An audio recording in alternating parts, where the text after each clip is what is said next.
We are diving into an incredible historical mystery today, one that starts right at the surface but takes us deep, deep into the earth. Welcome to This Explainer, where we're uncovering one of the absolute most astonishing architectural feats in human history. To really grasp the magnitude of what we're looking at, you kind of have to strip away everything you think you know about ancient engineering. So let me ask you this. Did you know an entire multi-level city lies completely hidden beneath the ground in Turkey? I know, it sounds like something straight out of a fantasy novel, right? But it's incredibly real, and its scale is literally mind-boggling. When we talk about underground cities, we usually picture, a few basements linked together. But what we are exploring today completely defies logic and redefines human resilience. The craziest part? Our story actually starts in 1963 with a totally mundane problem. A Turkish man was just doing some casual home renovations and noticed his chickens kept disappearing. They were squeezing through this small crack in his basement wall and just vanishing. So, annoyed, he grabs a sledgehammer, knocks the wall down to find them, and stumbles into a dark, endless tunnel. He hadn't just found his chickens. He had inadvertently rediscovered a massive forgotten world that had been hidden in the dark for centuries. Dug deep into the rock, Derinkuyu is an ancient underground city that plunges 18 stories down. Just take a look at this 3D cutaway. You can see exactly how complex and overlapping these levels really are. It is this vast, continuous network stretching roughly 85 meters beneath the Cappadocia region. And the most insane part? Every single cavern, every stairway, and every room was carved entirely by hand. Now, this wasn't just some tiny fallout shelter for a few families to wait out a storm. It could shelter over 20,000 people for months at a time. Just try to wrap your head around the logistics of keeping a population the size of a modern town alive in complete darkness. You have to feed them, keep them healthy, manage waste, and prevent mass panic, all while buried alive. To actually pull that off, this society had to be incredibly organized. Researchers have mapped the city out into 6 distinct functional zones. They didn't just dig random holes into the dirt, right? They deliberately and methodically divided this subterranean world into specific areas for living, producing food, education, and highly secure defense. Everything had a place. It was a fully functional ecosystem, complete with schools, stables, and wells. They actually brought their livestock down into designated stables near the upper levels. This protected their food supply and, smartly, kept the animal smells away from the deeper living quarters. And as you go deeper, they carved out wineries, oil presses, and even massive chapels for communal worship, right into the solid stone. But contrast the open air of normal surface dwellings with the visceral reality of surviving in these narrow, dimly lit corridors. Imagine a life lit only by flickering torches. The air would be thick. The communal kitchens featured these blackened ceilings from centuries of cooking fires, and whole families lived in small, interconnected rooms with sleeping niches carved directly into the freezing rock. It was a life of profound confinement. So that brings us to the crucial question. Why?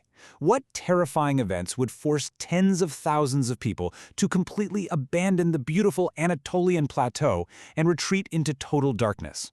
Why would an entire society choose to live like insects beneath the soil? Well, the answer is simple: survival. You see, this city wasn't built for just one war. It was the ultimate survival solution across multiple centuries.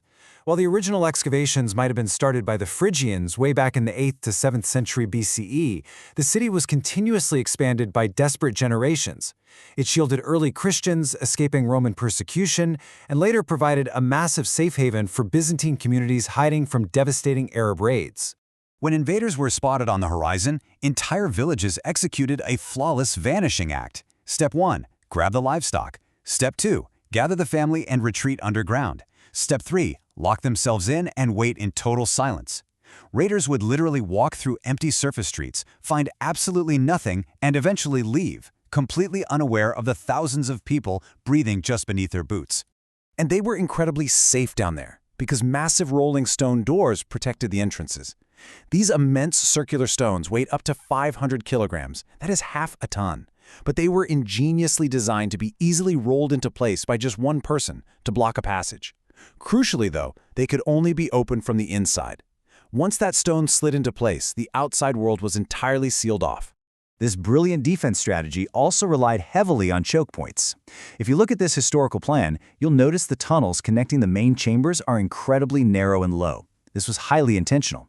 It forced any would-be invaders who somehow managed to break in to literally crawl through the passageways single file. This made them sitting ducks for the defenders waiting inside with spears.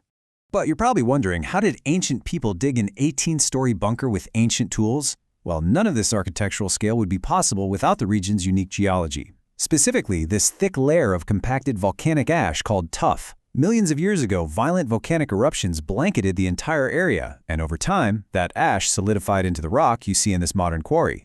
Because this volcanic rock is relatively soft and porous, ancient engineers were able to carve out the city using just simple tools, like picks and shovels. But they were also incredibly smart about it. Look at the carving marks here. The builders cleverly followed the natural cooling joints, or fractures in the rock, to make their excavation work significantly easier. They were really working with the earth rather than fighting against it. Beyond just being easy to carve, the tuff provided vital thermal isolation. Think of it like a giant natural thermos. The rock maintained a constant, comfortable cave-like temperature year-round. This perfectly shielded the residents from Anatolia's torrid, scorching summers and its freezing, snowy winters. So they could survive extreme weather just as effectively as they survived enemy raids.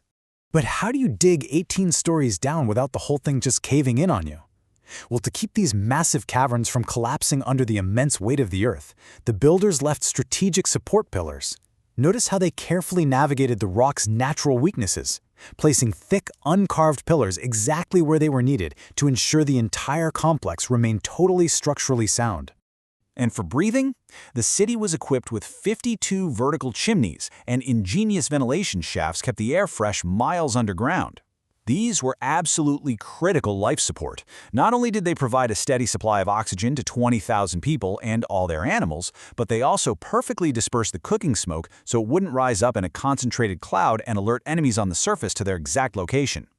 Today, a portion of Derinkuyu is actually open to the public, allowing visitors to experience the steep tunnels and that profound sense of enclosure that defined life for those who sought refuge in the deep. Walking through those passageways really makes you appreciate the sheer resilience of the human spirit.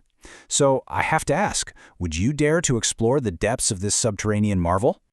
Subscribe to Be on the Map for more hidden history. I really hope you enjoyed this explainer as much as I enjoyed guiding you through it. It definitely leaves you wondering, if an entire city of 20,000 people could remain hidden right beneath our feet until a man went looking for his lost chickens, what other massive secrets is the Earth still hiding? See you next time!